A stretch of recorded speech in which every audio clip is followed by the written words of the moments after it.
बोल भक्तवत्सल भगवान की जय। श्रीमद् भागवत भगवान की जय। सद्गुरुदेव भगवान की जय। जय जय श्री सीताराम।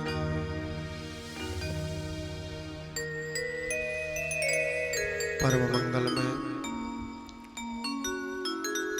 परात्पर अखिलेश्वर परमाराध्य प्रभु श्री लक्ष्मी नारायण स्वरूप श्री लक्ष्मी वैकुंठनाथ भगवान, जिनकी परमा हेतु की कृपा सद्गुरुदेव भगवान श्री जीयर स्वामी जी महाराज का अनंत आशीर्वाद आप समस्त जनमानस के जन्मार्जित पुण्योदय से संप्राप्त यह अलभ्य लाभ, जिसके मध्य हम वृषभानुनंदनी किशोरी राधा रानी जू सरकार के परम प्रियतम प्राणधन प्राणवल्लभ परमानंद चिन्मूर्ति मधुराति मधुर मुरली मनोहर भगवान मनमोहन की वांगमयी प्रतिमूर्ति, सनातन सदधर्म का सर्वोच्च सदग्रंथ श्रीमद् भागवत महापुराण जी की रसमयी ज्ञानमयी भक्तिमयी पावन साप्ताहिक चर्चा के विश्राम सत्र में हम और आप सब प्रवेश पा रहे हैं। पावन विश्राम सत्र में समुपस्थित समस्त विद्वत वरेण्य कथा रस रसिक संत वैष्णव महानुभाव, श्रद्धामती आदरणीय मातृशक्ति संगीत के विशारद सारस्वत बंधु, भगवान श्री हरिओं सदगुरुदेव भगवान जी के श्री चरणों में प्रणाम करते हुए आइए भाव से कथा में प्रवेश करें। कल की कथा में हमने भगवान के प्रथम विवाह की चर्चा को श्रवण किया। भगवान का प्रथम विवाह माता रुक्मिणी जी के साथ हुआ। गर्ग संहिता में स्पष्ट लिखा हुआ है, श्री साक्षात रुक्मिणी भैष्मी। ये रुक्मिणी जी कौन है? बोले ये साक्षात महालक्ष्मी है। जीवन में महालक्ष्मी हमको आपको सबको प्राप्त होती हैं। महालक्ष्मी हमें मिल जाए ये बड़ी बात नहीं है, महालक्ष्मी हमारे पास टिकी रहे ये बड़ी बात है। और टिकी कब रहेंगे? बोले जब लक्ष्मी को या तो हम बेटी माने या फिर लक्ष्मी को मां माने। लक्ष्मी को जिसने पत्नी मानने का भूल किया है उसने इस संसार में दुख पाया है। बेटी और मां मानने का मतलब क्या है? बोले अगर हम लक्ष्मी को बेटी मानते हैं तो एक बाप का कर्तव्य है कि अपनी बिटिया का विवाह अच्छे घर में करे, अच्छे वर से करे। तो अगर हम लक्ष्मी को बेटी मानते हैं तो हमारा ये कर्तव्य बनता है कि अपने धन को सही जगह पे खर्च करें, जहां करना चाहिए। ये हो गया बेटी मानना। और मां मानने का अर्थ है हम अपने धन को आदर करें। और पत्नी मानने का क्या अर्थ है? बोले पत्नी मानने का अर्थ है कि हम अपने धन को जैसे मन वैसे प्रयोग करें, कभी नाच में उड़ाएं, कभी जुआ खेलें, उसे दांव पर लगाएं। ये क्या हो गया? बोले ये लक्ष्मी को पत्नी मानना हो गया, ये उपभोग करना हो गया। तो जब तक हम लक्ष्मी को बेटी और मां मानते हैं तो लक्ष्मी तो खूब कृपा करती हैं, परंतु जैसे ही हम पत्नी मानने का भूल करते हैं तो जैसे शिशुपाल बेचारा हाथ मलता रह गया और लक्ष्मी नारायण के साथ चली गई, उसी प्रकार हम भी हाथ मलते रह जाते हैं। आया हुआ सब चीज चला जाता है। भगवान नारायण के साथ लक्ष्मी जी का शाश्वत संबंध है। भगवान नारायण की हलादिनी शक्ति है। रुक्मिणी जी जो लक्ष्मी के रूप में आई थी वो भगवान के पास चली गई। भगवान के और भी 16,107 विवाह हुए। उन विवाहों की चर्चा सुखदेव भगवान परीक्षित जी को सुनाते हैं। अब चूंकि आज विश्राम दिवस है तो हम समस्त चर्चाओं को संक्षिप्त में सुन करके आगे बढ़े। सुखदेव भगवान कहते हैं, परीक्षित जी, आसित सत्राजितः सूर्यो भक्तस्य परमः सखा प्रीतस्तस्मै मणिं प्रादात् सूर्यस्तुष्टः स्यमन्तकः। द्वारिका में ही एक आदमी रहता है, नाम है सत्राजीत। सूर्य भगवान का परम भक्त है। सूर्य भगवान ने खुश होकर के एक मणि दी है उसे। इस कथा को ध्यान से सुनिएगा। जीवन में कभी आपने चौथ का चांद देख लिया हो तो इस कथा को सुन लेने से कलंक नहीं लगता। सत्राजीत द्वारका में रहता है, सूर्य का भक्त है। सूर्य भगवान प्रसन्न होकर के स्यमंतक मणि दिए हैं। दीने दीने स्वर्ण भारान अष्टौ ससृजति प्रभो। उस मणि की विशेषता है कि वह मणि नित्य 8 भार सोना देती है। मणि की विशेषता क्या है? बोले मणि नित्य 8 भार सोना प्रदान करती है। जय हो। जब मणि पहन करके चलता सत्राजीत तो पता चलता मानो दूसरे सूर्य आ गए। इतना प्रकाश। एक दिन भगवान कृष्ण ने कहा, सत्राजीत इस मणि को तुम राजघराने में जमा करा दो। ये मणि रोज 8 भार सोना देती है। इसका उपयोग तुम अकेले कर रहे हो। अगर ये राजघराने में जमा हो जाए तो इस संपत्ति का प्रयोग संपूर्ण प्रजा करेगी। सत्राजीत ने कहा, कन्हैया तुम बड़े हो गए पर चोरी चकारी की आदत अभी गई नहीं। दूसरे की वस्तु देखते ही मांगने लगते हो। सत्राजीत ने सीधे मना कर दिया, मैं मणि नहीं दूंगा। एक दिन सत्राजीत का भाई प्रसेनजीत उस मणि को पहन लिया। तमेकदां मणिं कंठे प्रतिमुच्य महाप्रभं प्रसेनो हयमारुह्य मृगयां व्यचरद्वने। शिकार करने चला गया मणि पहन करके। जंगल में एक बाघ ने घोड़ा सहित प्रसेनजीत को मार दिया। और शाम तक जब प्रसेनजीत घर लौट करके नहीं आया तो सत्राजीत को शंका हो गई कि भगवान कृष्ण हमारे भाई को मार करके मणि ले लिए। कलंक लग गया भगवान पे। भगवान ने कहा, भैया कलंक तो मैं छुड़ाऊंगा। तो गांव के 5-10 लोगों को लेकर के भगवान मणि खोजने निकल गए। जंगल में गए तो देखे घोड़ा मरा पड़ा है, बगल में प्रसेनजीत मरा पड़ा है, मणि गायब है। वहां से बाघ के पंजों के निशान को देखते हुए भगवान आगे बढ़े तो आगे देखे बाघ भी मरा पड़ा है। वहां से भालू के पंजों का निशान है। तो भालू के पंजों के निशान को देखते भगवान गए तो भालू के गुफा में प्रवेश किए। भगवान ने कहा, सुनो भैया तुम लोग बाहर रहो और मैं कुछ दिनों तक न आऊं तो आप लोग लौट के घर चले जाना। भगवान गुफा में प्रवेश किए तो जानवर का बच्चा आदमी को देखता है तो भागने लगता है। भालू की एक बेटी थी, वो मणि लेकर के खेल रही थी गेंद की तरह, और जैसे ही भगवान को देखा काए काए चाए चाए करते करते भागने लगी। भालू जग गया।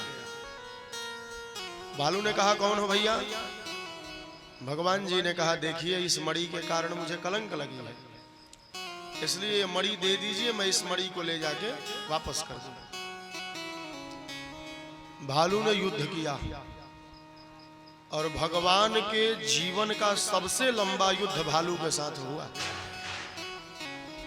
भगवान श्री कृष्ण ने महाभारत जैसे युद्ध को 18 दिनों में खत्म कर दिया था। महाभारत केवल 18 दिन चला था, लेकिन आसित अष्टाविंसाहम इत्तरेतर मुष्टिभिः 28 दिनों तक युद्ध चला भालू के साथ। और भगवान ने जब एक घूंसा मारा तो भालू बेहोश होकर के गिर गया। भालू की जब मूर्छा खुली तो भालू चरणों में गिर गया। मैं पहचान गया नाथ आपको। कौन हो भैया? बोले, मैं आपका जाम्बवंत और आप मेरे राम जी हो। तो अभी तक क्यों नहीं पहचाना? बोले भगवान रामावतार में जब रावण को मार करके आप अयोध्या के राजा बने तो सबको सब कुछ आप बांट रहे थे। मुझसे जब आपने पूछा जामवंत कुछ मांगो, मैंने आपसे कहा था मैं लड़ना चाहता हूं, तो आपने हमसे कहा था मैं तुम्हारा स्वामी हूं, तुम हमारे सेवक हो। स्वामी सेवक आपस में लड़ाई करेंगे अच्छा नहीं लगेगा, इसलिए मैं कृष्णावतार में आऊंगा तो तुम भरपेट लड़ लेना। तो मैंने आपसे पूछा था मैं पहचानूंगा कैसे, तो आपने कहा था जब मुखौटे पे एक फाइट मारूं और मूर्छा आ जाए तो समझ लेना कि मैं वही राम हूं। प्रभु मैं पहचान गया आपको, ये आप मणि ले जाइए।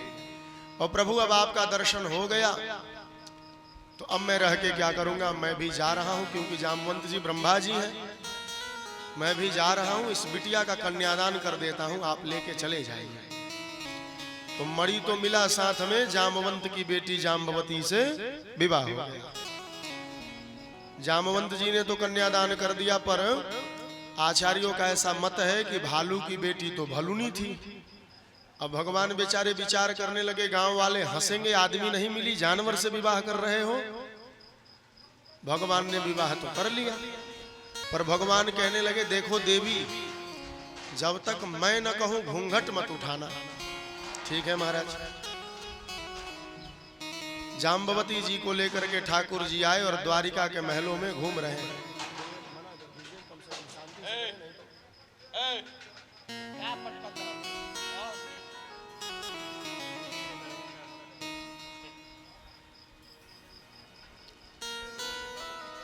अब चूंकि बहनी की बात है, पहला दिन जहां बिगड़ जाता है वहां अब ये समझदारी होनी चाहिए कि आपस अब होने लगा अच्छा से। बताइए, अब इतने के लिए वो लोग पटक रहे थे कि कोई कुछ बोले हमको, तब हम चुप हों।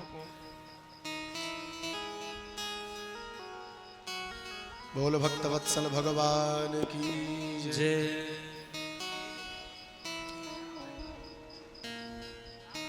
भगवान जाम्बवती को लेकर के द्वारका में घूम रहे थे। रुक्मिणी जी ने देख लिया, क्यों भैया दूसरा विवाह करके लाए हो क्या?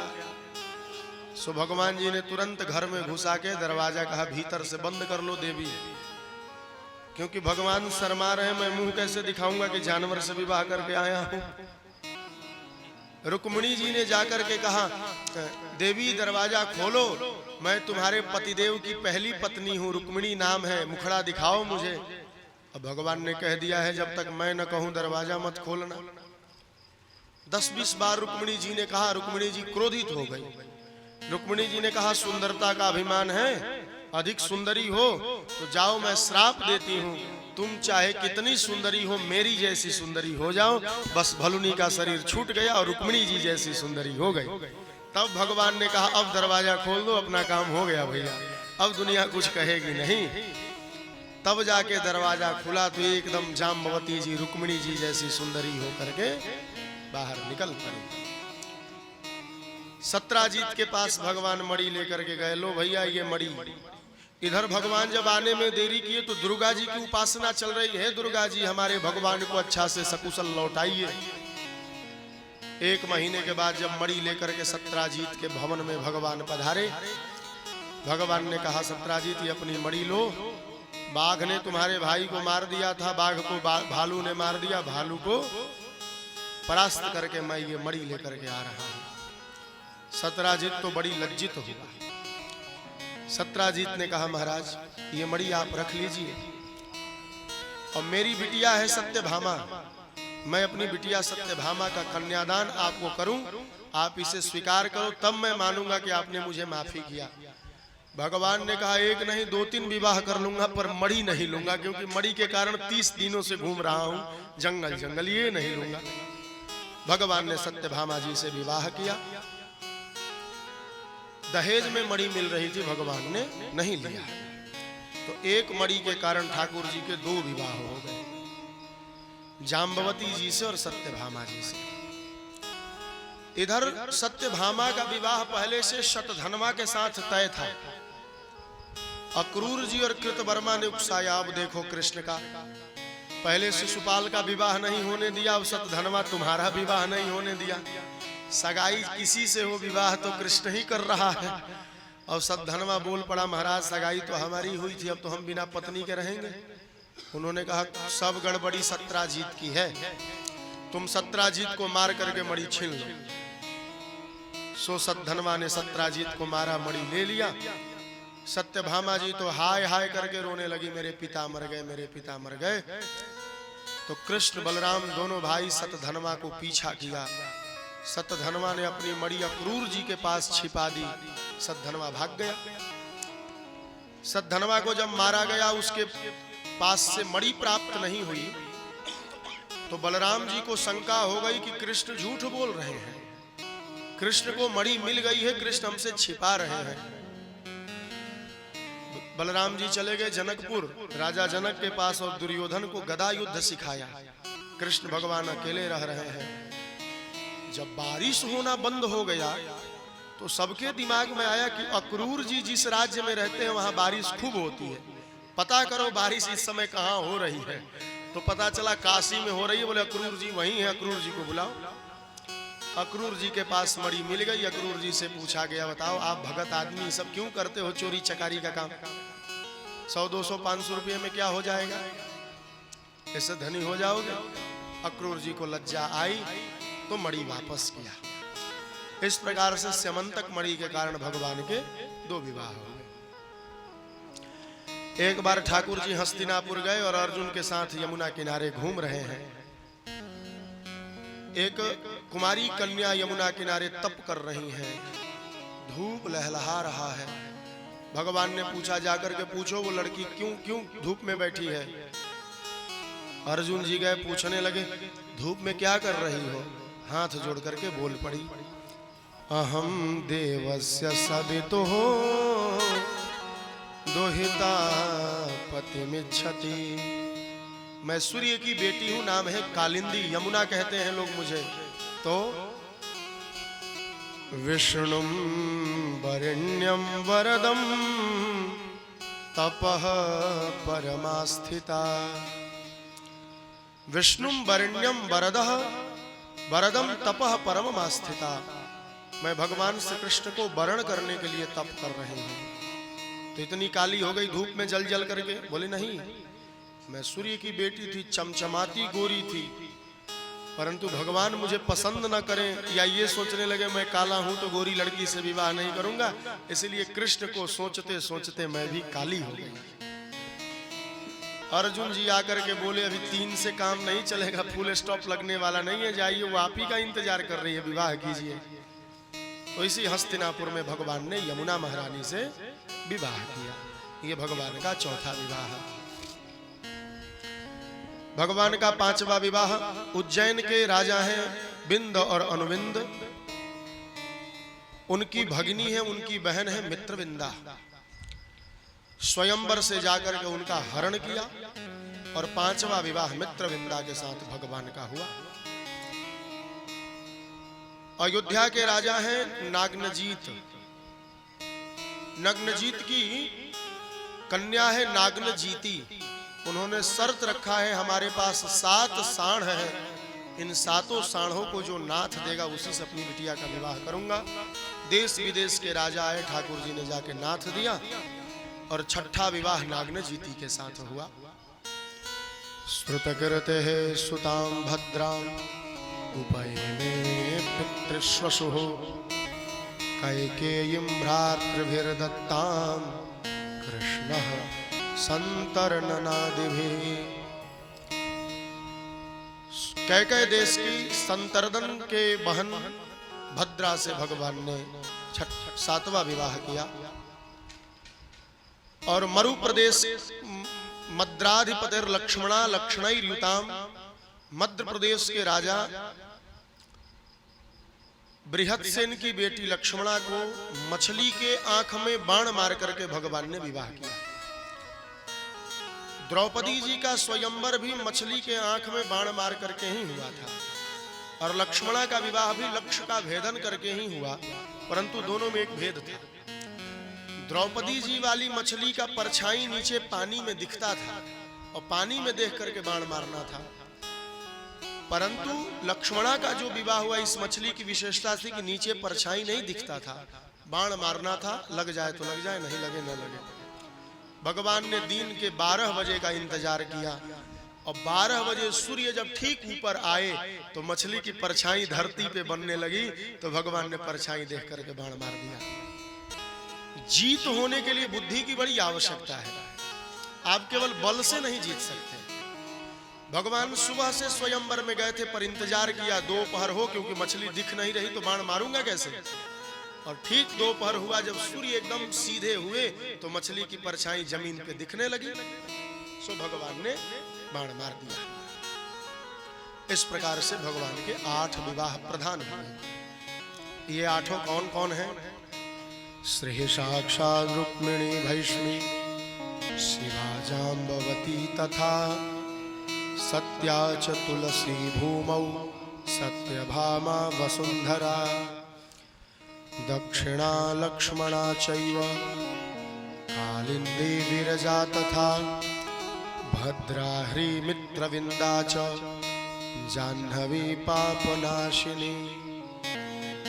गर्ग संहिता के गोलोक खंड में ये बात लिखी हुई है कि रुक्मिणी जी साक्षात महालक्ष्मी है, सत्यभामा जी साक्षात पृथ्वी देवी है, जाम्बवती जी साक्षात नीला देवी पार्वती देवी दोनों स्वीकार किया गया है, कालिंदी जी साक्षात जमुना जी हैं और बिरजा नदी दोनों स्वीकार किया गया है, मित्रविंदा जी गंगा नदी है, सत्या जी तुलसी माता है जो सत्या के रूप में अवतार ली भगवान ने विवाह किया, भद्रा जी लज्जा देवी है और लक्ष्मणा जी दक्षिणा देवी है। इन 8 पट्ट महिषियों को ठाकुर ने स्वीकार किया। इस प्रकार से भगवान के प्रधान 8 विवाह हुए। इंद्रेण हृत छत्रेण हृत कुंडल बंधुना हृतामराद्रिस्थानेन ज्ञापितो भौमचष्टितम्। पृथ्वी देवी का जो बेटा भौमासुर है, आपको कथा सुनाते हुए मैंने बताया था कि वाराह भगवान जब पृथ्वी का उद्धार कर रहे थे उस समय मंगल ग्रह नाम का भगवान का एक बेटा हुआ पृथ्वी देवी से, वो अब असुर हो गया है, नाम है भौमासुर।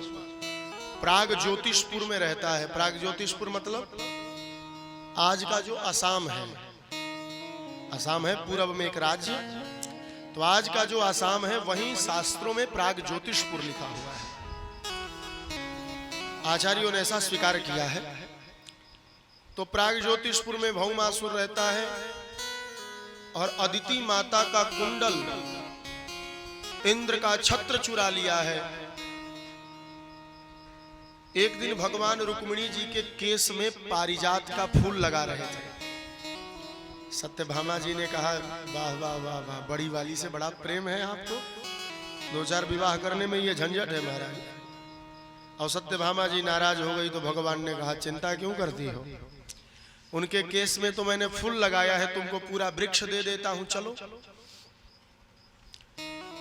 भगवान विचार करने लगे, इंद्र का छत्र और कुंडल ले जाकर के मैं लौटाऊंगा और लौटा करके इंद्र खुश होगा तो बदले में कहूंगा कि हमें पारिजात का वृक्ष दे दो, मैं द्वारिका में लगाऊंगा। पर प्राग ज्योतिषपुर में जैसे ही भगवान गए कुंडल और छत्र मांगने के लिए, तो भौमासुर युद्ध के लिए उतावला हो गया। तो भगवान ने प्राग ज्योतिषपुर में भौमासुर का वध किया। वध करके उसके पुत्र भगदत्त को राजा बनाया और भगदत्त को राजा बना करके भगवान छत्र कुंडल लेकर के गए, इंद्र के पास लौटाए और इंद्र से पारिजात मांगे तो इंद्र ने नहीं दिया। इंद्र से युद्ध हुआ महाराज। एक बात कहूं, इंद्र जब युद्ध में हारने लगा तो सुरभि गाय उसकी पार्टी से आके खड़ी हो गई।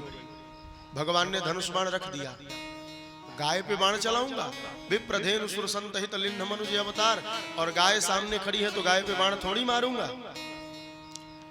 परंतु गरुण जी को यह बात बड़ा बुरा लगा। जिस गाय के लिए भगवान अवतार लेते हैं वो गाय आज भगवान के विपक्ष में खड़ी है। गरुण जी ने पंख झटकार करके उड़ान भरी तो पंख से कट करके गाय का थोड़ा, पंख से लग करके गाय का थोड़ा अंग कट गया, मांस का लोथड़ा धरती पर गिरा।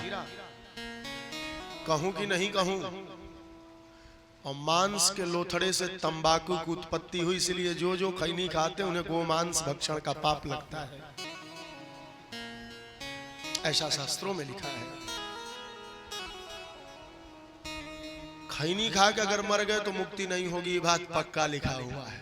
तंबाकू में इतनी बड़ी दोष, और शास्त्र तो यह कहता है कि तंबाकू खाने वाले ब्राह्मण को अगर आपने कुछ दान कर दिया तो दाता तो नरक जाएगा, वो ब्राह्मण गांव का शुकर होता है, मलमूत्र खाने वाला हो जाता है। इसलिए जो कर्मकांड में ब्राह्मण हैं उन्हें कम से कम तंबाकू इत्यादि का सेवन नहीं करना चाहिए। बाकी लोग जो कर रहे हैं उनकी मर्जी, करना तो किसी को नहीं चाहिए, परंतु जिनको माध्यम बना के लोग अपना कल्याण करना चाहते, महाराज जी आएंगे कथा सुनाएंगे हमारा कल्याण हो जाएगा, और महाराज जी ही स्वयं का कल्याण नहीं कर पा रहे हैं। इसलिए उन लोगों को इन सब चीजों से जरूर बचना चाहिए। देखिए जीवन में हम 90% धर्म करते हैं। अरे अपनी माँ के गर्भ से जन्म लिया, चोरी करते ही नहीं है, अपनी जाति में विवाह किया, अपने बाल बच्चा के साथ अपने घर में रहते सब, लेकिन 10% गड़बड़ी के कारण हम पापी हो जाते हैं। अगर वो 10% शुद्ध हो जाए, भगवान घर आ गए, एक एक पत्नियों से भगवान, हाँ तो भौमासुर को भगवान ने जब मारा तो भौमासुर के जेल में 16,100 राजकुमारियां कैद थी, उन सबको भगवान ने मुक्त किया। लड़कियां कहने लगी हम जाएंगी कहाँ, हमें कौन अपनाएगा। भगवान ने कहा जिसका कोई नहीं होता उसके हम होते हैं। तो भगवान ने एक साथ 16,100 राजकुमारियों से विवाह किया। भगवान के कुल विवाह हो गए 16,108, प्रत्येक रानियों से 10-10 बेटे हुए और एक एक बेटियां हुई। भगवान के टोटल बेटे हो गए 1,61,080 और टोटल बेटियां हो गई 16,108। देखते देखते यदुवंश 56 करोड़ हो गया। एक दिन भगवान भोजन कर रहे थे, रुक्मिणी मैया पंखा झेल रही थी। भगवान बोल पड़े, किसने कह दिया हमसे विवाह करने के लिए? तुम्हारा विवाह शिशुपाल के साथ हो रहा था, इतना ऊंचा खानदान, राजघराने के लोग, और हम तो गंवारे ठहरे।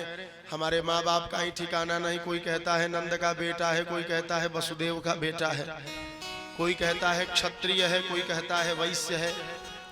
किसे मानूं, क्या करूं? सुनो, अभी भी कुछ बिगड़ा नहीं है। तुम चाहो तो शिशुपाल के यहाँ जा सकती हो।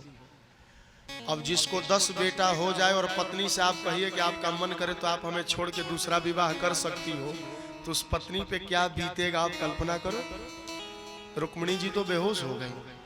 11 बेटा बेटी होने के बाद कह रहे हैं कि छोड़ के जाओ, गड़बड़ी कहां से हो गई महाराज। जब रुक्मिणी जी बेहोश हुई तो भगवान चतुर्भुज रूप बना करके प्रकट हो गए। 2 रूप से रुक्मिणी मैया को 2 हाथ से उठा करके, एक हाथ से पसीना पोंछने लगे, एक हाथ से पंखा झेलने लगे। रुक्मिणी जी को जब होश आया तो भगवान ने कहा, देवी अयम ही परमो लाभो गृहेषु गृहमेधिना यन्नमयी यन्नरमयी नियते यामः प्रियया भीरुभामिनी। मैंने ये लीला इसलिए करी देवी की, आज तक तुम्हें रूठते हुए मैंने नहीं देखा। रोज हंस रही थी, आज देख रहा हूं कि जब खिसियाती हो तो मुंह कैसा लगता है, ये देखने के लिए मैंने ये लीला करी। रुक्मिणी जी ने कहा, भगवान आप ठीक कह रहे हो। आपका कोई पिता कैसे हो सकता है? आप तो जगत पिता हो। आप ठीक कह रहे हो, आपका कोई गांव नहीं, क्योंकि सर्वखल्वमिदं ब्रह्म, ये समस्त ब्रह्मांड नहीं आपका शरीर है, तो आपका घर कहां से होगा? और आप ठीक कह रहे हो कि आप चोर हो, क्योंकि आप हरति जीवानाम पापः, आप जीवों के पाप हरते हो, इसलिए आप चोर हो। अपने शास्त्रार्थ के द्वारा रुक्मिणी मैया ने भगवान को पराजित किया। भगवान मुस्कुराने लगे। भगवान के प्रथम विवाह रुक्मिणी जी से एक संतान हुए, नाम है प्रद्युम्न जी। ये कामदेव है। जब शिव जी की परीक्षा लेने गए थे, मानस में गोस्वामी पाद लिखते हैं, तब शिव तीसर नयन उघारा, चितवत काम भयऊ जरी छारा। कामदेव भस्म हो गए। कामदेव की पत्नी रति जब वरदान मांगने गई कि हम बिना पति की कैसी रहेंगी, तो कामदेव के पत्नी को भगवान शिव ने आशीर्वाद दिया था, द्वापर में जब कृष्ण का अवतार होगा तो कृष्ण की पहली पत्नी से पहला संतान जो होगा वो कामदेव ही होंगे, और तुम संबरासुर के यहाँ दासी का काम करना। संबरासुर को मारने जाएंगे प्रद्युम्न जी तो तुम्हारा विवाह होगा। तो भगवान के प्रथम पत्नी से प्रथम पुत्र प्रद्युम्न जी हैं, वो कामदेव के अवतार हैं। संबरासुर के यहाँ गए और वहां से एक संबरासुर को मार करके मायावती से विवाह करके घर आए। प्रद्युम्न जी का दूसरा विवाह रुक्मी की बेटी रुक्मवती से हुआ। अब रुक्मी कृष्ण भगवान के साला लगता है, पर संबंध बिगड़ गया है, विवाह से ही आना जाना बंद है, तो बोला गया संबंध को ताजा किया जाए। तो प्रद्युम्न जी का दूसरा विवाह रुक्मवती के साथ हुआ, फिर भी संबंध ठीक नहीं हुआ। प्रद्युम्न से एक पुत्र हुए अनिरुद्ध। अनिरुद्ध का विवाह रुक्मी की नातिन रोचना से हुआ, और उसमें रात्रि में जुआ का खेल खेला जाने लगा। 2 बार तो रुक्मी जीता, पर तीसरी बार जब बलराम जी जीते तो रुक्मी कहने लगा नहीं नहीं हम जीते हैं। आकाशवाणी हुई नहीं बलराम जी जीते हैं, तो बलराम जी ने रुक्मी का गला काट दिया। झूठ बोलता है। रुक्मी का वध हो गया अनिरुद्ध जी के विवाह में। अनिरुद्ध जी का दूसरा विवाह बाणासुर की बेटी उषा के साथ हुआ। बाणासुर शिव जी का भगत है। शिव जी को प्रसन्न करके 1000 भुजाएं प्राप्त किया है, और जब 1000 भुजा मिल गई तो भगवान शिव से कहने लगा हमसे लड़ाई कीजिए। भगवान शिव कहने लगे गजब के आदमी हो भैया, हमसे वरदान लेके हम ही से लड़ने को कह रहे हो, ये नहीं होगा। क्यों नहीं होगा? शिव जी ने एक झंडा दे दिया, लो ये ऊपर लगा दो। जिस दिन झंडा झुक जाएगा समझ जाना तुमसे लड़ने वाला कोई आ गया है। झंडा गाड़ दिया। कुंभांड मंत्री है, कुंभांड मंत्री की बेटी है चित्रलेखा। चित्रलेखा बाणासुर की बेटी उषा की सहेली है, दोनों एक साथ रहते हैं। एक दिन उषा ने कहा चित्रलेखा, मैं स्वप्न में एक बालक का दर्शन करती हूं और मैंने उससे विवाह कर लिया है स्वप्न में। कैसा है? उसने रंग रूप बताया तो चित्रलेखा को रंग रूप बताने पे वे चित्र बना देती थी। चित्रलेखा ने भगवान कृष्ण का चित्र बनाया। उषा बोली नहीं ऐसे नहीं है, परंतु आंख कान इनके जैसा है। तो चित्रलेखा ने दोबारा प्रद्युम्न जी का चित्र बनाया। बोली एकदम ऐसा ही है, पर नाक थोड़ा सा अलग लग रहा है। तो इस बार चित्रलेखा ने अनिरुद्ध का चित्र बनाया। उषा बोल पड़ी हाँ यही है। सो चित्रलेखा माया के प्रभाव से जाकर के द्वारिका से टांग करके अनिरुद्ध जी को लेके चली आई।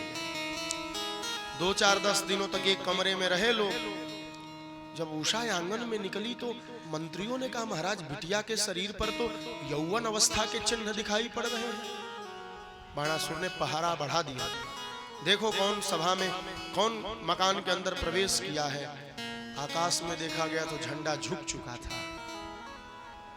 अनिरुद्ध जी पकड़ा गए।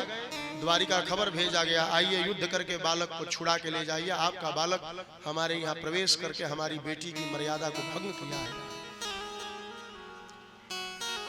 द्वारिका से सेना सहित भगवान आए। लड़ाई छिड़ गई बाणासुर से। बाणासुर के पक्ष से शिव जी लड़ने लगे। हरि और हर में लड़ाई हो गई। नारायण और शिव में लड़ाई हो गई भक्त के लिए। शिव जी जब हारने लगे तो धनुष बाण रख दिए। शिव जी ने कहा नारायण बाणासुर भी भगत है, इसे मारिए मत। तो क्या करें?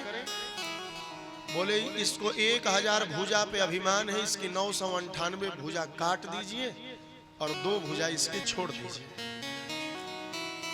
तो 998 भुजा काट के 2 भुजा छोड़ दिया गया। जब लज्जित हुआ बाणासुर तो कहने लगा अब उषा का विवाह मैं अनिरुद्ध से कर देता हूं, जाइए बारात लेके आइए।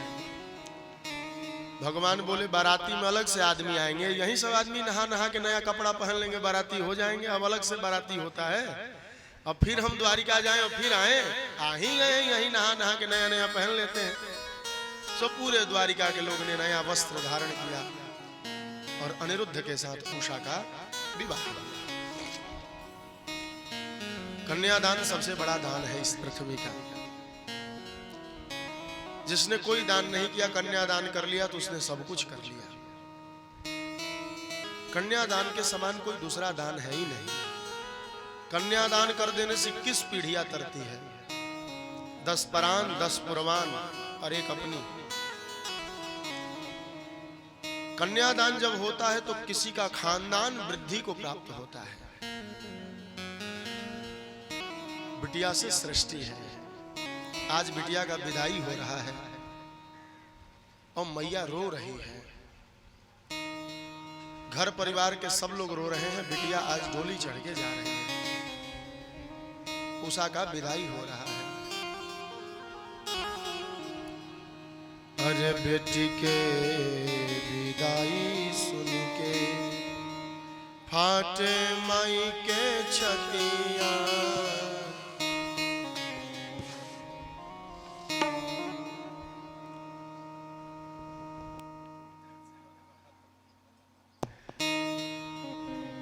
बेटी के विदाई सुन के फाटे माई के छतिया।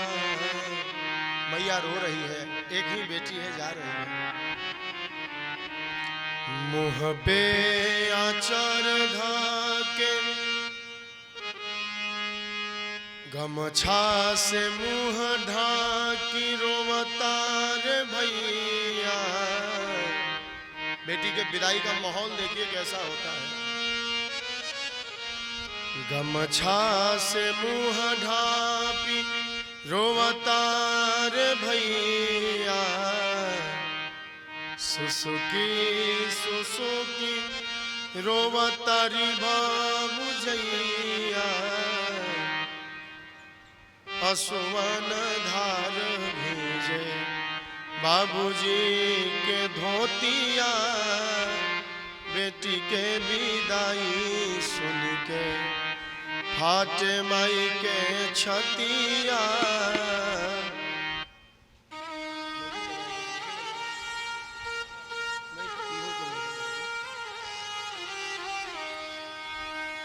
बैला के संग में रोवत बाड़ी गैया। आज गाय माता रो रही है, बिटिया जा रही है, रोज गोग्रास देती थी, अब हमें गोग्रास कौन देगा।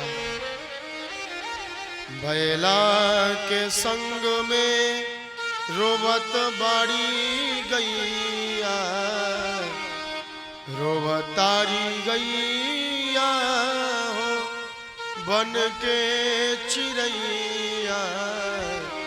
डोली उठ के जब चली और बिटिया ने रुलाई प्रारंभ किया तो वृक्ष पर बैठे पंछी कलरव करना बंद कर दिए, शांत हो गया माहौल। मोहल्ले के लोग एक टक देख रहे हैं, आज बिटिया जा रही है। सोना लागे लागे आंगन घरवा धरतिया, बेटी के विदाई सुन के। डोलिया उठाई जब चलले कहरावा, डोलिया रखाइल जाके गांव के बहरावा। डोली लेकर के कहार जब चले और डोली जब गांव के बाहर रख दिया गया, सखी समझा बस करी है। सखी लोग सीमा तक जाके कहती हैं, सखी अब इससे आगे हम नहीं जा सकती, अब यहाँ से तुम्हें अकेले जाना होगा। सखी समझा बस करी है सब कर इज्जतिया, बेटी के विदाई सुन के फाटे माई के छतिया।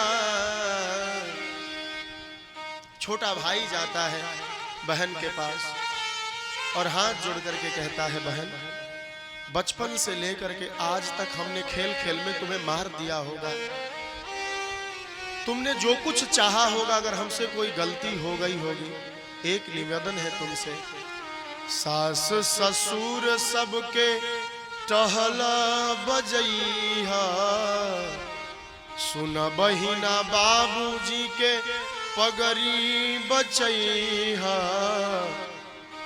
अरे माफ करिहा दीदी सब छोट के गलतिया, बेटी के विदाई सुन के,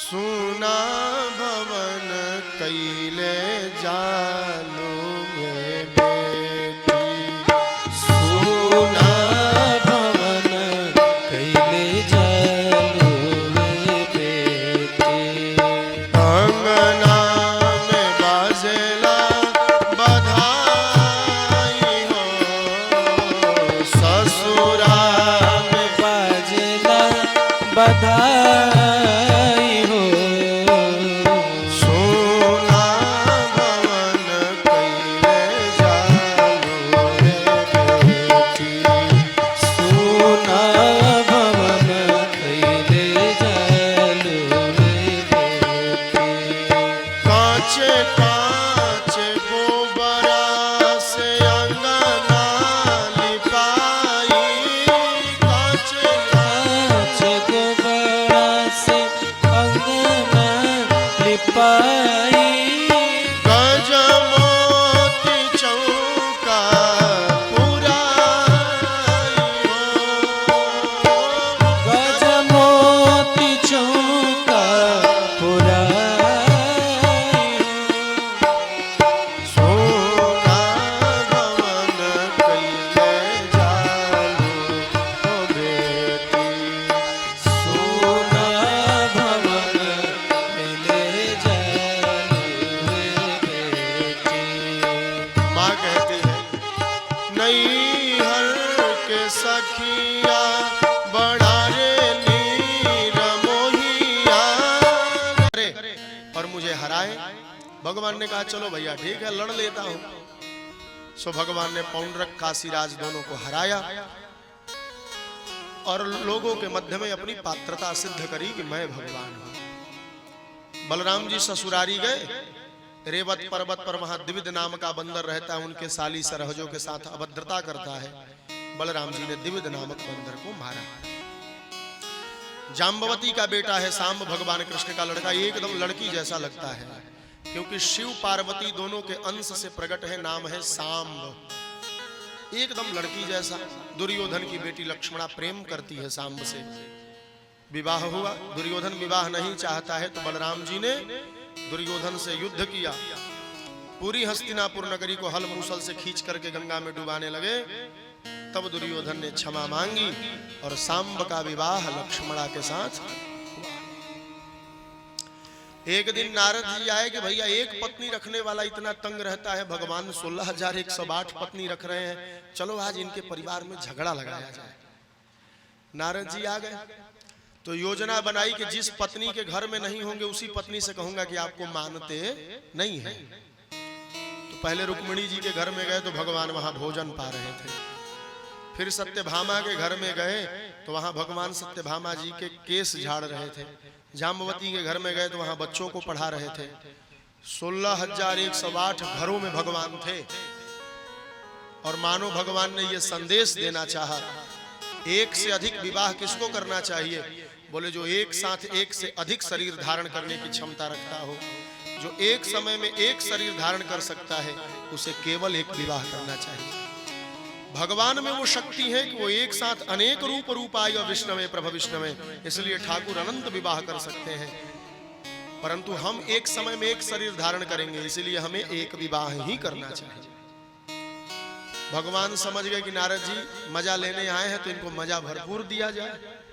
सो भगवान स्वयं साड़ी पहन करके माया से एक अलग घर बना करके बैठ गए। अब नारद जी विचार करने लगे ये नया विवाह कब कर लिया। फिर नारद जी ने सोचा हो सकता है गिनती गड़बड़ हो गई हो, 16,108 गिनना आसान काम थोड़ी है। जाकर के प्रणाम किया, माता जी प्रणाम। मैं बेटा नारद। अब भगवान गला दबा के बोल रहे हैं, हाँ बोलो क्या कह रहे हो? ओ मैं ये पूछना चाह रहा था कि आपसे विवाह कब किए? भगवान बोले आज सुबह विवाह करके लाए हैं। कहाँ से? नाम पता नहीं बताऊंगी, क्योंकि पहले पति से मिलूंगी, इसके बाद मैं कुछ किसी से चर्चा करूंगी। अरे मैं तो आपका बेटा हूँ, और माँ बेटा से कोई बात छिपाती है? वो तो बात ठीक है, पर भगवान फिर बुरा मान जाएंगे कि पर पुरुष से बात कर रही थी। अरे जानेंगे नहीं आप, उनकी जिम्मेदारी मेरे पे छोड़िए, मैं उन्हें खुश कर लूंगा। तो एक शर्त है। क्या शर्त है? पहले आप घोड़ा बनो। भगवान कह रहे हैं नारद जी पहले आप घोड़ा बनो, हम आपके पीठ पर चढ़ेंगे और 7 चक्कर इस भवन के लगाओ, तब मुखड़ा दिखाऊंगी। और नारद जी के पीठ पे भगवान साड़ी पहन के बैठ गए। नारद जी जब 6 चक्कर लगाए और 7वें चक्कर लगा करके सिर घुमा के बोले माता जी अब तो मुखड़ा दिखाओ, तो माता जी के जगह पे पिताजी बैठे थे। माता जी का तो अता पता नहीं। सो भगवान बोल पड़े बताओ नारद, हम नाटक के डायरेक्टर हैं और हमारे सामने आके नाटक कर रहे हो? हम खुद लीला लिखते हैं और तुम हमारे सामने लीला कर रहे हो? नारद जी बड़े लज्जित हुए, अपनी जाल में नारद जी खुद फंस गए। भगवान बोले अरे हमें झगड़ा क्या लगाओगे? हम दुनिया चलाते हैं, इतनी बड़ी दुनिया चला लेते हैं, तो कोई समस्या नहीं। 16,108 चलाने में कौन सी समस्या होगी हमें? नारद जी का मोह भंग हुआ। भगवान रोज ब्रह्म मुहूर्त में जगते हैं। प्रयास किया जाए सुबह सूर्योदय से पहले तो हम जगें, और जगने के तुरंत बाद हम अपनी नित्य क्रिया करें। एक आदमी को हमने कथा सुनाई तो उसने कहा महाराज जी आप तो सूर्योदय तक कह रहे हैं, हम 3 बजे जग जाते हैं। हमने कहा जग के करते क्या है? तो उसने कहा जग के चाय पीते हम। तो ऐसे मत जगिए आप। क्यों? वो इस जगने का क्या मतलब है कि पूरे परिवार को डिस्टर्ब करके रखें, चाय बनाओ, गर्म पानी लाओ, ये करो वो करो, सबको तहस नहस मचा के रखें? इस जगने का क्या मतलब है? अरे 3 बजे जग गए तो भजन कीजिए। जगने का मतलब ये थोड़ी है कि सबको डिस्टर्ब करके रख दीजिए। ब्राह्मे मुहूर्त उत्थाय वायुस्पस्पर्श्य माधवः। भगवान ब्राह्म मुहूर्त में जग करके टहलने जाते हैं, और सुबह की हवा जब उनके शरीर में लगती है, वायुस्पस्पर्श्य माधवः, सुंदर सुंदर सुबह के हवा को लेकर के नई ऊर्जा प्राप्त करते हैं ठाकुर जी। और तब क्या करते हैं? बोले स्नान करके ठाकुर जी हुतानलो ब्रह्म जजाप वाग्यतः, गायत्री मंत्र का जप करते हैं बैठ करके। गायत्री मंत्र सब लोग नहीं जप सकते, इसका मतलब ये नहीं कथा सुन के जाओ कल से गायत्री जपना शुरू कर दो, नहीं। गायत्री मंत्र जप का अधिकार उसी को है जो जनेऊ धारण करता है, जिसका विधिवत जनेऊ संस्कार हुआ हो। अगर ब्राह्मण भी होकर के जनेऊ नहीं पहनता तो ब्राह्मण भी गायत्री जपने का अधिकारी नहीं है, ऐसा शास्त्र कहता है। कोई स्त्री गायत्री नहीं जप सकती। तो स्त्रियों को क्या करना चाहिए? गुरु मंत्र का जप करो। गुरु जी ने जो कान में मंत्र दिया है गुरुमुख होते समय, उस मंत्र का जप करो। बिना गुरुमुख हुए टीवी पर सुन करके किसी मंत्र का जप नहीं करना चाहिए, नहीं पाप लगता है, चोरी का पाप। क्योंकि मंत्र किसी से आपने लिया नहीं तो आप जपोगे कैसे? पहले उस मंत्र का किसी गुरु से अधिकार प्राप्त करो। तो आप कहो कि मंत्र किसी के बाप का है, हम किताब में से लेके पढ़ेंगे। हाँ बाप का है, क्योंकि मंत्र आपने नहीं बनाया, मंत्र किसी ऋषि ने देखा है। ऋषयो मंत्र द्रष्टारः। ऋषि किसे कहते हैं? ऋषि, संत, सन्यासी, योगी, मुनि, ब्राह्मण, सबकी परिभाषा अलग अलग है। आचार्य, गुरु, सबकी परिभाषा अलग है। हम ऋषि नहीं है, हम सन्यासी नहीं है। और हम अगर ये कह रहे हैं कि हम सन्यासी हम ऋषि हैं तो हम पाप कर रहे हैं और इसका फल भोगना पड़ेगा हमें। ऋषि अब कोई नहीं होगा। ऋषि जितने हो गए उन्होंने मंत्र खोज करके हमें दे दिया। विश्वामित्र ऋषि ने गायत्री मंत्र का खोज किया इसी बक्सर में। अब आप कहो कि गायत्री पर, उस पर विश्वामित्र का अधिकार है, और उन्होंने गायत्री मंत्र को खोजा तो उन्होंने ये लिख दिया कि इसका जप कौन करेगा। जैसे डॉक्टर दवा के साथ साथ ये बताता है होम्योपैथिक दवाई तभी सेट करेगी, तुम्हें बैगन नहीं खाना, केला नहीं खाना, दही नहीं खाना। अब तुम कहो कि तब हम दवाई का पैसा किस लिए दिया, हम खाएंगे तो खा के मरो, कौन रोकने आ रहा है तुमको? जिसने उस मंत्र को देखा है उसी ने ये नियम दिया है कि इसमें क्या करना है, और उस नियम के अनुसार ही हमें काम करना चाहिए। गुरुमुख हो जाइए, गुरु जी ने जो मंत्र दिया है उस मंत्र का प्रातः काल जप करें। जो फल उस मंत्र से मिलेगा वही फल आपके गुरु मंत्र से मिलेगा। गुरु जी ने जिस भगवान की पूजा करने के लिए कही है उसी भगवान की पूजा करो, उसी में सब है। अब ये नहीं कि पति परदेश है और पत्नी यहाँ शिव चर्चा कर रही है, ये भी पाप है। स्त्रियों का स्वामी पति होता है, बिना आदेश का तो कोई काम ही नहीं करना चाहिए, नरक होगा। अब इसका मतलब ये नहीं कि स्त्रियों को गुलाम बनाया गया, नहीं, ये मर्यादा है। शास्त्र के अनुसार हम लोग रहना छोड़ दिए तो आज की स्थिति देख रहे हैं, बेटा बेटी को दिल्ली पढ़ने भेजने में कितना डर लग रहा है। क्या हो जाए, मिनट मिनट में अपडेट चाहिए, बिटिया पढ़ने गई है, कब उसके साथ कौन सी घटना हो जाए। ये क्यों हुआ? क्योंकि हम शास्त्र की मर्यादा से अलग हटके जीना शुरू कर दिए। शास्त्र की मर्यादा जो थी वो हमें धनी नहीं बनाती थी, हमें मानसिक रूप से स्वस्थ रखती थी। इसमें दोष नहीं आने देती है शास्त्र की मर्यादा। हजारों सुंदरता, हजारों धन देखने के बाद भी ये बुद्धि कहती है ये पाप है, ये तुम्हारी पत्नी नहीं, इसकी तरफ मत देखो। ये कौन सिखाता है? ये हमें शास्त्र सिखाता है। इसकी मर्यादा में रहना होगा। भगवान गायत्री मंत्र का जप करते हैं। एक दिन भगवान अपनी सभा में बैठे हैं, जरासंध के कैदियों ने पत्र भेजा है, महाराज सबको बचा रहे हो, हमें बचाने आओ, जरासंध हमें कैद किया है। उसी समय नारद जी घूमते घूमते आ गए। भगवान ने नारद जी से कहा और बताइए समाचार संसार का कैसा है। नारद जी ने कहा आपके फुआ के लड़के जो युधिष्ठिर जी हैं वो राजसूय यज्ञ करना चाहते हैं। मंत्रियों से सलाह किया कि जरासंध के कैदी भी बुला रहे हैं, भैया राजसूय यज्ञ करना चाहते हैं, हमें कहां जाना चाहिए। मंत्रियों ने कहा आप युधिष्ठिर जी के यहां जाइए, राजसूय यज्ञ में भाग लीजिए, और हमें ये विश्वास है कि राजसूय यज्ञ वही करता है जिसको सारे राजा टैक्स दें। सब राजा तो टैक्स दे देंगे, जरासंध टैक्स नहीं देगा, तो टैक्स लेने के बहाने जाइए, जरासंध को मार दीजिए और समस्त राजाओं को मुक्त कर दीजिए। एक पंथ दुई काज। भगवान आए हस्तिनापुर में, युधिष्ठिर जी से सलाह हुआ, भीम और अर्जुन को लेकर के जरासंध के पास आए। जरासंध बड़ा दानी है, जीवन में दान का बहुत बड़ा महत्व है, आप याद रखिएगा। दान क्यों जरूरी है, धर्म क्यों जरूरी है?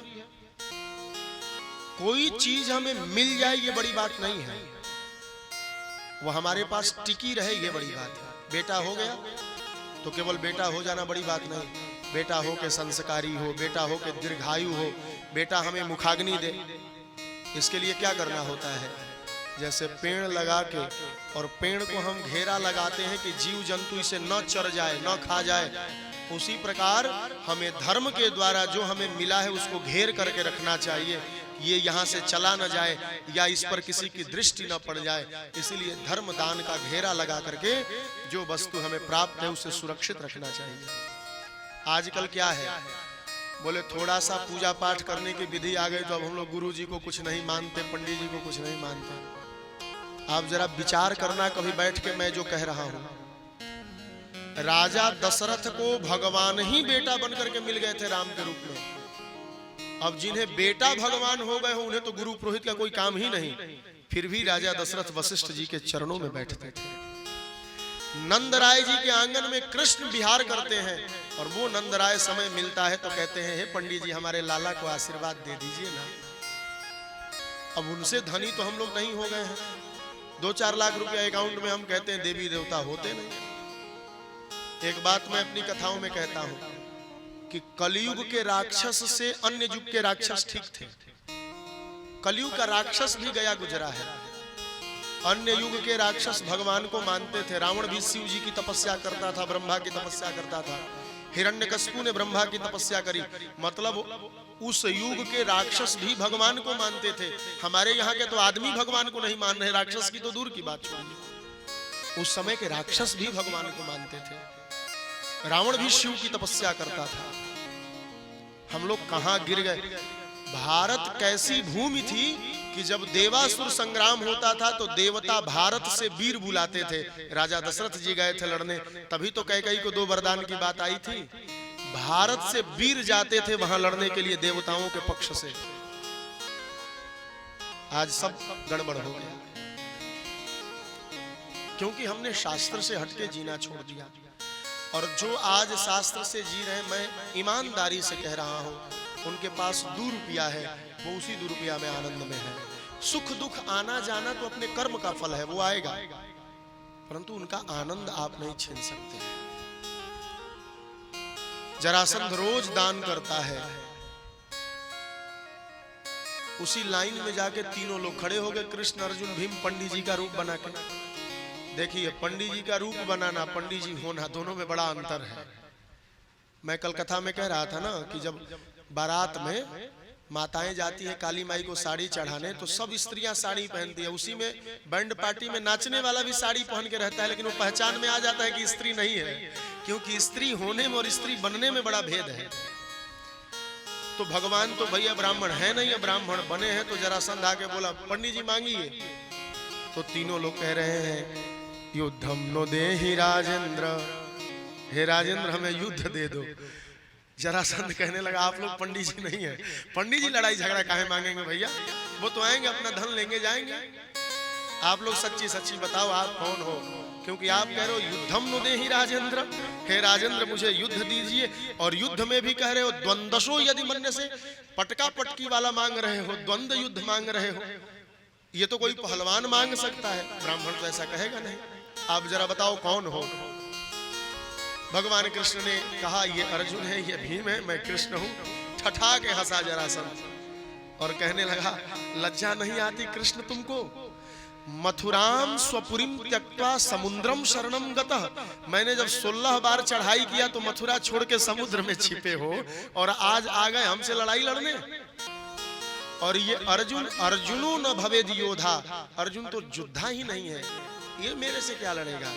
भीमस तुल्य बलो मम, केवल भीम मेरे से लड़ सकता है, भेजिए लड़ लेता हूं। भीम से लड़ाई हुई जरासंध की। अब जरासंध मरता नहीं, क्योंकि जरासंध जब मां के गर्भ से प्रकट हुआ था तो 2 टुकड़ों में प्रकट हुआ था। जरा नाम के बहेलिया ने उसे जोड़ा, इसीलिए उसका नाम है जरासंध। भगवान ने घास का तिनका उठाया और चीड़ दिया बीच से। भीम इशारा समझ गए, भगवान कह रहे दोनों पैरों को चीर दो तब मरेगा। जरासंध को चीर दिया, फिर जरासंध सट गया। भगवान कहे भैया युक्ति तो फेल हो गई। दोबारा तिनका उठा के चीर करके उल्टा फेंके भगवान, दाएं को बाएं फेंको, बाएं को दाएं फेंको, नहीं तो सट जाएगा। जब उल्टा फेंके चीर करके, तब जरासंध मरा। और मरने के बाद समस्त राजाओं को कैद से मुक्त किया भगवान ने। पर भीम जी ने गलती किया कि जरासंध का मुकुट ले लिया।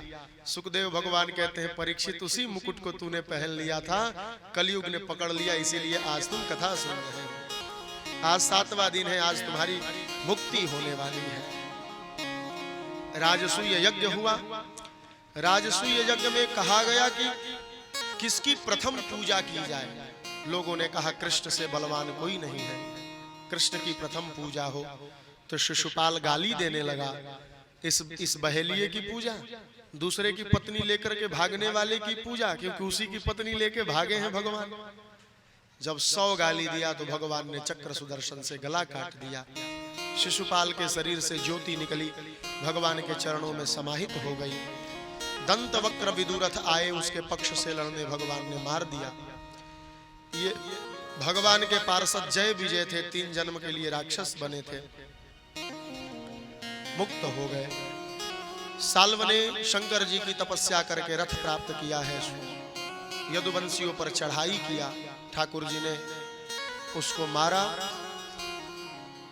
बलराम जी तीर्थ करने गए तो सूत जी की हत्या कर दिया, क्योंकि सबने प्रणाम किया। सूत जी कथा सुना रहे थे तो प्रणाम नहीं किए। बलराम जी को क्रोध आया। सूत जी के मारने के बाद ब्रह्महत्या लगी, तो सूत जी के बेटे में सारी शक्ति डाल दी बलराम जी ने। इसलिए 17 पुराण की कथा तो रोमहर्षण सूत ने सुनाई है, पर भागवत की कथा उग्रश्रवा सूत ने सुनाई। बलबल का उद्धार हुआ। बलराम जी तीर्थ करने गए। सुखदेव भगवान से परीक्षित जी ने पूछा, प्रभु जरा बताइए, भगवान ने कोई और मीठी लीला करी हो तो बताओ। सुखदेव भगवान कहते हैं, भगवान के एक मित्र हैं, कृष्णस्यासित सखा कश्चित्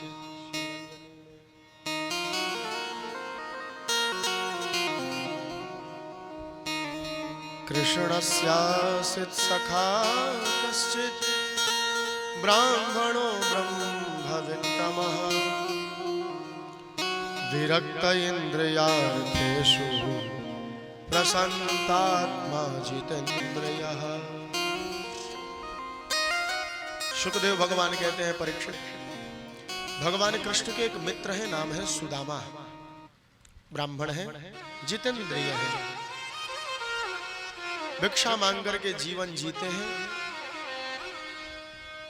पतिव्रता पतिम प्राह लायता बदनेन सा दरिद्रा सीदमाना सा बेपमानाभिगम्य च। उनकी पत्नी का नाम सुशीला है, पतिव्रता है, परंतु दरिद्रा है। पतिव्रता किसे कहते हैं? सब स्त्री पतिव्रता नहीं होती, जैसे सब पुरुष महात्मा नहीं होते। 4 लक्षण जिस स्त्री में हो उसी स्त्री को पतिव्रता माना जाता है। जिसमें नहीं होगा वो आज से शुरू करेंगे, जब समझदारी हो उसी दिन से शुरू किया जाए। कार्ये दासी रतौ रंभा भोजने जननी समा आपत्सु मंत्रिः भरतु सा नारी पतिव्रता। पतिव्रता नारी का पहला लक्षण है कार्य दासी। वो पति के कार्य को दासी के समान करेगी, ये सोच के नहीं हम इतना काम करें, नहीं, पति के समस्त कार्यों को अपना काम मान के करना है। रतौ रंभा, जब पति थका हारा रात्रि में घर आए तो एक अप्सरा की भांति उसे प्रसन्न करना है।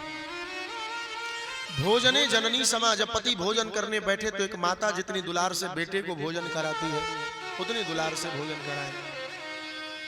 और आपत्सु मंत्री भरतु, पति पर जब विपत्ति आए तो मंत्री के समान सलाह देकर के उसे विपत्ति से उबारना। ये 4 लक्षण जिस स्त्री में हो वही स्त्री पतिव्रता कहलाने की योग्यता रखती है। सुशीला में ये है, परंतु सुशीला के लिए दरिद्रा कहा। दरिद्रा किसे कहते? गरीब को नहीं, जिसके पास सब कुछ हो फिर भी असंतुष्ट हो उसका नाम दरिद्र है। उसी भिक्षा में सुदामा जी खुश रहते हैं, पर सुशीला को लगता है हम गरीब हैं, हमारे पास कुछ है नहीं। एक दिन रुक्मिणी जी ने भगवान कृष्ण से कहा, क्यों जी सुदामा पर कृपा कब करोगे? रुक्मिणी जी मां है ना। भगवान ने कहा सुदामा कुछ मांगता नहीं है, केवल भजन करता है। रुक्मिणी जी ने कहा तो क्या कोई बेटा नहीं मांगेगा तो उसे नहीं दिया जाएगा? भगवान ने कहा जरूर दिया जाएगा, तो दीजिए ना। भगवान स्वयं भिखारी बनकर के सुदामा के दरवाजे पे आए। अलख निरंजन, जब सुदामा जी की पत्नी बाहर आई, हाँ बाबा बताइए। बोले भवत भिक्षाम देहि। सुशीला कहने लगी आप गलत जगह आ गए हो महाराज, हम लोग तो खुद भिक्षा मांग के खाते हैं, हम आपको कहां से देंगे? ये सुदामा जी का घर है ना? हाँ हाँ महाराज जी, ठीक पहचाने आप, वही सुदामा ना जो कृष्ण के मित्र हैं, द्वारिकाधीश के मित्र हैं। अच्छा हाँ, सुदामा जी कृष्ण भगवान के मित्र हैं, उनके पास इन्हें क्यों नहीं भेज दिया? आप भेजूंगी। नहीं नहीं, मैं विश्वास नहीं। तुम भिक्षा में वचन दो कि सुदामा आएंगे तो जबरदस्ती भेजोगी कृष्ण के यहाँ। धन्य है भगवान की लीला। भगवान ने सुशीला से भिक्षा में वचन लिया कि तुम सुदामा को जरूर द्वारिका भेजोगे। आज सुदामा जी आए हैं। सुशीला कह रही है प्रभु हमने सुना है द्वारिकाधीश आपके मित्र हैं। हाँ सुशीला ठीक सुनी हो, परंतु वो बचपन के मित्र हैं। अब हम बड़े हो गए, वो राजा हो गए। एक बार जाइए ना उनके पास। नहीं सुशीला, आज तक मित्र के पास नहीं गया तो आज मैं कुछ मांगने जाऊं उनसे? सुदामा को जो लोग गरीब कहते हैं वो पाप करते हैं। भागवत में एक लाइन कहीं नहीं लिखा कि सुदामा कंगाल है। सुदामा कह रहे हैं मैं मांगने नहीं जाऊंगा मित्र के पास। अरे कौन कह रहा है कि आप मांगने जाओ? आप तो कृष्ण के दर्शन के लिए जाओ। कहने लगे हाँ सुशीला, अयम ही परमो लाभ उत्तम श्लोक दर्शनम। ये गृहस्थ का सबसे बड़ा लाभ है कि भगवान का दर्शन होगा, मैं जाऊंगा। परंतु सुदामा कह रहे हैं ये मेरा मित्र है कन्हैया, और मित्र के पास बिना कुछ लिए, छोटी बेटी बहन के पास बिना कुछ लिए, गुरु जी के पास बिना कुछ लिए नहीं जाया जाता। हमारे पास है क्या कि हम लेके जाएंगे? सुदामा कृष्ण के पास कुछ मांगने नहीं, कुछ देने जा रहे हैं। क्या है मेरे पास कि दूंगा? कुछ मांग करके लाओ। याचित्वा चतुरो मुष्टिन विप्रान पृथक तंडुलान चैलखंडेन तान बद्ध्वा भर्त्रे प्रादादुपायनम। 4 मुट्ठी चावल मांग करके सुशीला लाई, फटे पुराने कपड़े में बांध करके दे दिया, ले जाइए दे दीजिए। और कृष्ण जब मिले तो एक मेरा संदेशा कह दीजिएगा। 1 माह 2 पाख में 2 एकादशी होए, तुम प्रभु दीन दयाल ने नित प्रतिदिन ही मोए। सुशीला कह रही है कह दीजिएगा भगवान से, 1 महीना में 2 पक्ष होता है, 2 पक्ष में 2 एकादशी होती है, लोग उपवास रखते हैं। पर आपकी ऐसी कृपा है हमारे घर रोज एकादशी रहती है, हम रोज उपवास रहते हैं। बस इतनी बात कह के आप आ जाइएगा। चल पड़े सुदामा। रुक्मिणी जी कह रही हैं आ रहा है। कृष्ण भगवान ने माया करी, नींद आ गई सुदामा जी को, सीधे द्वारिका बुला लिया। नींद खुली तो सुदामा जी ने कहा द्वारिका कहाँ है भैया? लोगों ने कहा ये द्वारिका ही है महाराज जी, कहो किससे मिलना है? बोले हमें तो कृष्ण से मिलना है। बोले अभी 10 बज रहे, रुक्मिणी जी के भवन में होंगे, आप जाइए। रुक्मिणी जी के भवन में पहुंचे और जाकर के बोले, द्वारपालों ने कहा महाराज जी की जय हो, कहां से पधारे महाराज आप? उन्होंने कहा मैं तो पोरबंदर से आ रहा हूं। गुजरात का जो पोरबंदर शहर है वहीं उस समय सुदामापुरी था। भगवान को संदेशा कुछ देना है कि दर्शन करना है? बोले मैं मिलूंगा, वो हमारा मित्र है, थोड़ी जाके खबर दे दो क्योंकि वो राजा हो गया है। कही मिले खाती आइल बा पुरन का मितवा, कही मिले खाती आइल बा पुरन का मितवा, कही मिले खाती आइल बा पुरन का मितवा।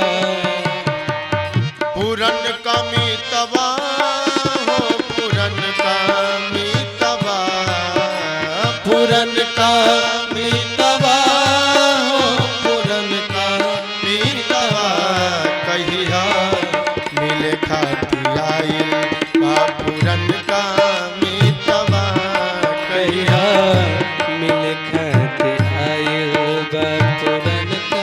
भगवान कह रहे हैं, सुदामा जी कह रहे जाके बस इतना कह दीजिएगा पुरन का मीत आया है। धन्य भैनी देख के धाम, कहिया सुदामा नाम।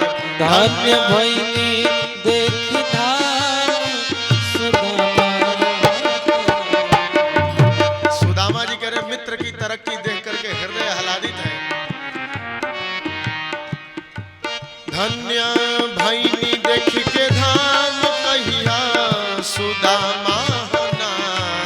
धन्य भैनी देख के धाम, कहिया सुदामा। तो आप देख के चकित मत होइए कि उनका मित्र भिखारी कैसे है। कहिएगा उनके फिक्री दुबराइल बा पुरन का मितवा, उनके फिक्री दुबराइल बा पुरन का मितवा। उनका भजन करते करते शरीर की ये स्थिति हुई है। उनके फिक्री दुबराइल बा पुरन का मितवा, कहिया मिले खाते आइल बा पुरन का मितवा। और कुछ कहना है महाराज जी? कुछ चाहिए नहीं, हमरा नाही कछु चाही, एगो ई है हमरा नाही कछु चाही, ई है इच्छा मन माही। हमरा नाही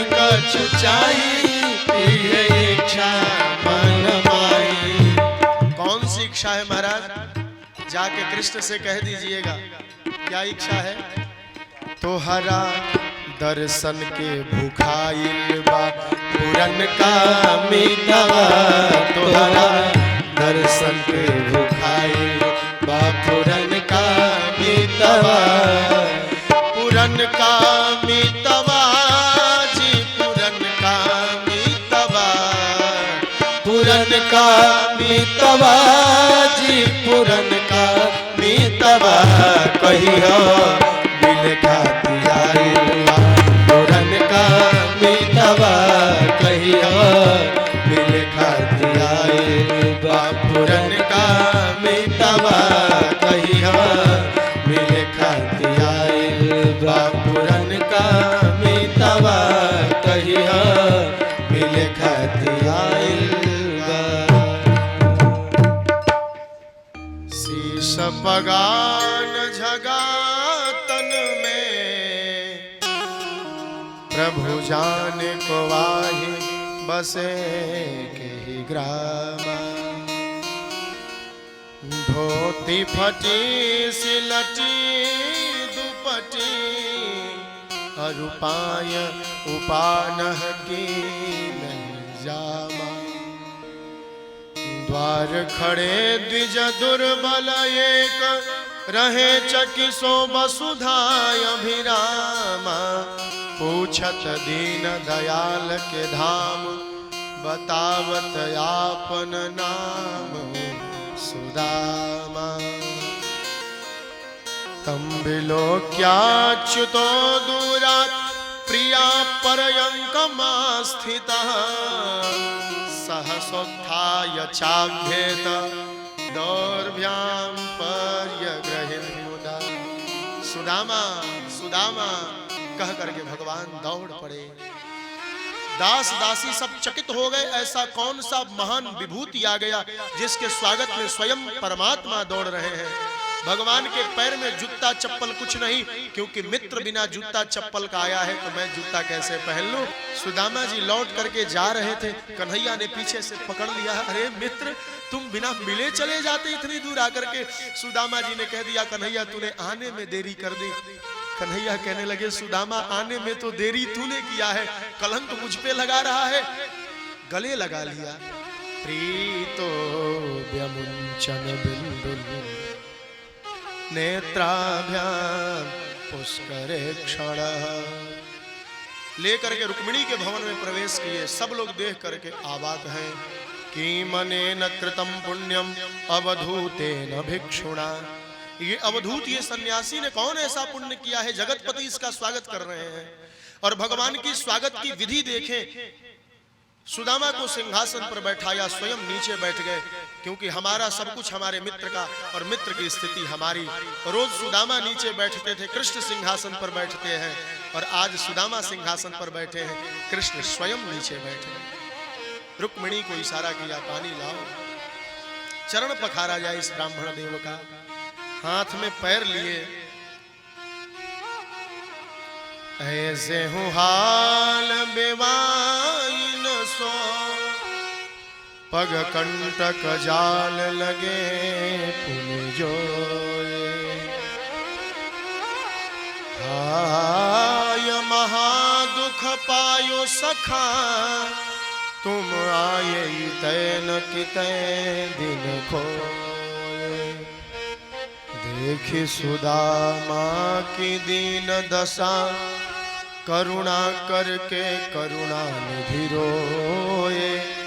और पानी परात को हाथ छुओ नहीं, नैनन के नीर से पग धोए।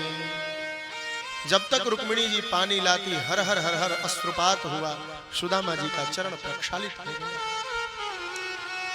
सेई का कैलये बनवारी, दिहल चरण पखारी ना। एक भोजपुरी का बड़ा प्यारा पद है। सुदामा जी कहते हैं, का कहीं लागत बालाज, तू हवा जग के महाराज। आरे हम तो भिखारी ना हो, हम तो भिखारी ना, सेई का कैलये बनवारी दिहल चरण पखारी ना। ये क्या कर रहे हो मोहन? भगवान ने स्नान कराया, सुंदर वस्त्र पहनाया, रुक्मिणी जी के पलंग पर सुला दिया, भोजन करा के भगवान चरण दबाने लगे। मानो भगवान ये संदेश देना चाहते हैं, मित्र जब मिलने आए तो मित्र से अपनी टाइल्स मत दिखवाओ, मैं ये राजस्थान से मंगवाया हूं। नहीं नहीं नहीं, मित्र से मित्रता की बात करो। कृष्ण भगवान कहते हैं, सुदामा जी गुरुकुल की बात याद है? सब याद है। तब तो ये भी बात याद होगी, हम लोग लकड़ी तोड़ने गए थे तो बारिश आई थी रात्रि में, और आपके दांत कितने बढ़िया कटकटा रहे थे उस रात में। सुदामा जी समझ गए कृष्ण क्या कहना चाहता है। सुदामा जी ने बात बदल दिया, हाँ हाँ मोहन सब बातें याद है। भगवान बोले, गुरुजी ने हम लोगों को आशीर्वाद दिया था, ब्रह्म विद्या कभी नष्ट नहीं होगी। तुम लोग इतनी रात्रि भर जग करके मेरे लिए समिधा लाई इतनी बरसात में। अच्छा सुदामा भैया बताओ, विवाह किए कि नहीं? हाँ किया। पत्नी का नाम सुशीला है, उसी ने भेजा है तेरे पास मुझे, और उसने खबर दिया है 1 माह 2 पख में 2 एकादशी होए, तुम प्रभु दीन दयाल ने नित प्रति दिन ही मोए। अच्छा सुन लिया। विवाह में बुलाया क्यों नहीं आपने मुझे? वो कन्हैया तुम अब राजा हो गए, वो बड़े लोग विवाह शादी में आ जाए तो प्रोटोकॉल फॉलो करना पड़ता, तुम्हारे चक्कर में हमको कोई देखता ही नहीं। अब किसी के विवाह में नरेंद्र मोदी जी आ जाए तो दुल्हा को कोई देखेगा? सब लोग नरेंद्र मोदी को देखने जाएगा। इसलिए दुल्हा से श्रेष्ठ आदमी को बारात में नहीं बुलाना चाहिए। हाँ, दुल्हा को कोई देखबे नहीं करेगा। तो भगवान से सुदामा जी ने विनोद किया कि मैं इसीलिए नहीं बुलाया तुम्हें। कन्हैया ये बताओ तुमने विवाह किया कि नहीं? हाँ कर लिया। पत्नी जरा दिखाओ। रुक्मिणी जी आई, प्रणाम करी, महाराज जी की प्रणाम, जय हो, भगवान मंगल करे। सत्यभामा जी आई, जाम्बवती जी आई, सत्या जी आई, भद्रा जी आई, नागनजीती जी आई। 100 200 400 500 1000 2000 4000 कितनी पत्नियां हैं तेरी? महाराज जी अभी तो 8054 होंगी तो आधा होगा, क्योंकि 16108 है। सुदामा जी बोले तो 1 साल लगेगा आशीर्वाद देने में। सबके बदले तुम प्रणाम करो, तुम्ही को आयुष्मान भव, सौभाग्यवान भव, समृद्धवान भव कह देता हूं, सब कल्याण को पाएंगे। भगवान ने प्रणाम किया सुदामा जी को, सबको आशीर्वाद। सुदामा जी ने पूछा, अच्छा बताओ जरा, मुझसे तो चुटकी ले रहे हो कि मैंने अपने विवाह में क्यों नहीं बुलाया, और तेरे इतने विवाह हुए तूने किसी में क्यों नहीं बुलाया? भगवान कृष्ण ने बड़े नम्र भाव से कहा, भैया क्या कहूं अपने भाग्य की बात, तुम्हारा एक हुआ है तो एक में कम से कम दुल्हा बने होंगे ना।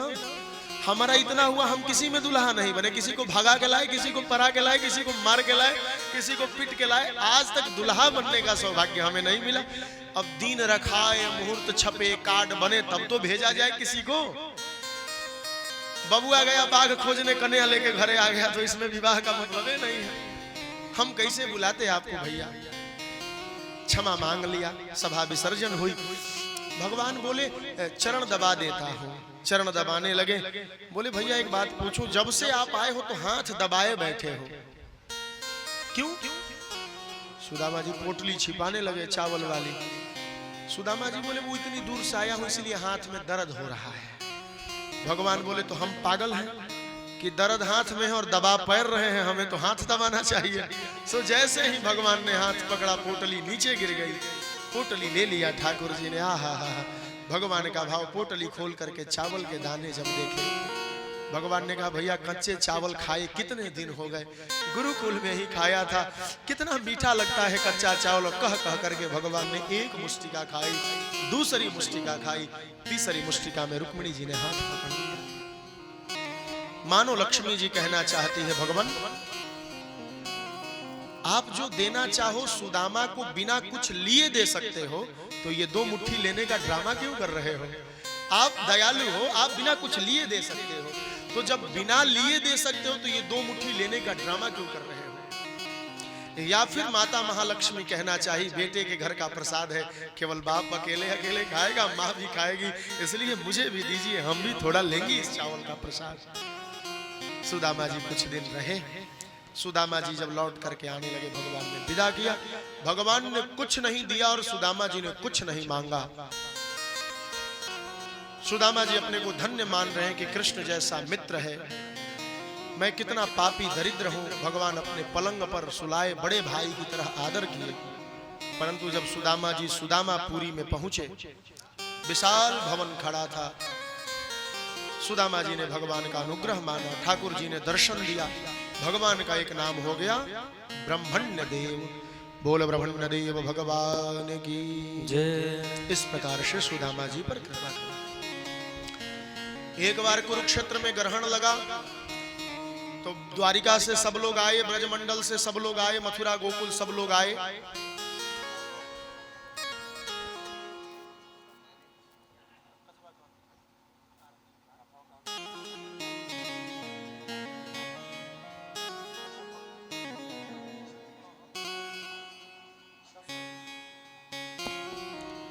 कुरुक्षेत्र में सब लोग गए ग्रहण के समय। सब लोग जुटे वहां, गोपियों कृष्ण से मिली। भगवान ने कहा हम तुम्हें आत्मज्ञान कराने के लिए कार्य किए थे। द्रौपदी जी ने समस्त पत्नियों से पूछा कैसे कैसे विवाह हुआ, सबने बताया। नारद जी ने, वसुदेव जी ने यज्ञ किया तो नारद जी से उपदेश मिला कि गृहस्थों के कल्याण का साधन क्या है। चूंकि समय समाप्ति पे है इसलिए हम समय से कथा को विराम देंगे। नारद जी ने कहा गृहस्थ होकर जो 3 ऋण से मुक्त हो जाए, माता पिता का ऋण, देवता का ऋण और ऋषि के ऋण, तो वो सीधे मुक्त हो जाता है घर परिवार में रहते हुए। जो गति सन्यासियों को मिलती है वही गति मिलती है। माता पिता के ऋण से हम कैसे मुक्त हो? बोले जीवितो वाक्य करणात्। जब तक माता पिता जिए हम उनकी आज्ञा से अपने जाति में विवाह करके एक संतान पैदा करें, तो संतान जब जन्म लेता है तो माँ ने हमें जो जन्म दिया है उस कर्ज से हम उतर जाते हैं। पिता के वाक्य को माने, जब पिता मर जाए तो कंधे पे लेके श्मशान जाए, तो पिता जो कंधे पे लेके हमें खिलाया है उस कर्ज से हम उतर जाते हैं। और वैष्णवानाम यथा शंभु पुराणानाम इदम तथा। जैसे नदियों में गंगा श्रेष्ठ है, देवताओं में नारायण श्रेष्ठ है, उसी प्रकार वैष्णवों में शिव जी श्रेष्ठ है और पुराणों में भागवत श्रेष्ठ है। नमस्तस्मै भगवते वासुदेवाय साक्षिणे यइदं कृपया कस्य मयि व्याचचक्षे मुमुक्षवे। जोगीन्द्राय नमस्तस्मै शुकाय ब्रह्मरूपिणे संसार सर्पदंष्टं यो विष्णुरातं अमोमुचत्। भवे भवे यथा भक्तिः पादयोस्तव जायते तथा कुरुष्व देवेश नाथस्त्वं नो यतः प्रभो। सूत जी अंतिम उपदेश करते हुए कहते भगवान की पूजा करो तो उनसे दुनियादारी मत मांगो, उनसे उनको मांगो या उनकी भक्ति मांगो। बोल भागवत भगवान की जय। यह कह करके सूत जी भी नैमिषारण्य में कथा विराम लेते हैं। हम सब भी समस्त त्रुटियों पर क्षमा याचना करते हुए हे प्रभु जी, हरि अनंत हरि कथा अनंत, आपकी कथा हम क्या कह पाएंगे। पर 7 दिन में सुनने वाले का जितना भाग्य, कहने वाले का जितना भाग्य रहा, हम सब ने संक्षिप्त में आपकी चर्चा करी। भागवत सुनने का जो फल होता है वो यजमान को प्राप्त हो। आप प्रसन्न होकर के यजमान के मनोरथ सिद्ध करें, हम सब पर अपनी कृपा दृष्टि बनाए रखें। इसी भावना के साथ आइए हम भागवत के अंतिम श्लोक का पाठ करें। हम आगे से बोलेंगे, आप पीछे से जरूर बोलिएगा। नाम संकीर्तनम यस्य नाम संकीर्तन सर्व पाप प्रणाशनम सर्व पाप प्रणाशनम प्रणामो दुख समनः प्रणामो दुख शमनः तम नमामि हरिं परम नमामि हरि परम। नाम संकीर्तनम यस्य नाम संकीर्तनम यस्य सर्व पाप प्रणाशनम सर्व पाप प्रणाशनम प्रणामो दुख शमनः प्रणामो दुख सर्व तम नमामि हरिं परम नमामि हरि परम। भागवत जी के अंतिम श्लोक में बताया गया भगवान के नाम संकीर्तन से सारे पाप खत्म होते हैं और भगवान को प्रणाम करने से हमारे दुख खत्म होते हैं। हम उसी भगवान के शरण में जाते हैं। आइए भाव से हम 1 मिनट में भागवत जी की आरती करें। तत्पश्चात हमारे व्यास जी एक आध भजन सुनाएंगे। उसी समय व्यास जी व्यासपीठ की मर्यादा के अनुसार व्यासपीठ का विसर्जन करेंगे। बोल भागवत भगवान की जय। जितनी देर आरती हो बस उतनी देर आप अपने स्थान पे खड़े हो जाएं, फिर आप अपने स्थान पे बैठ जाएंगे। आइए भाव से आरती का दर्शन करें।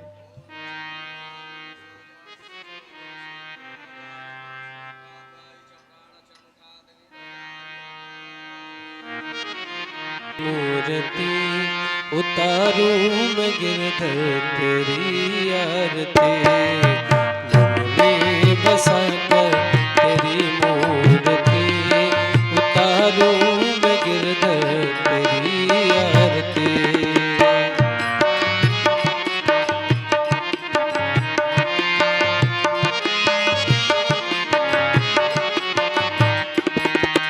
करुणा करो कष्ट हरो ज्ञान दो भगवान, भव में फंसे नाव मेरी तार दो भगवान।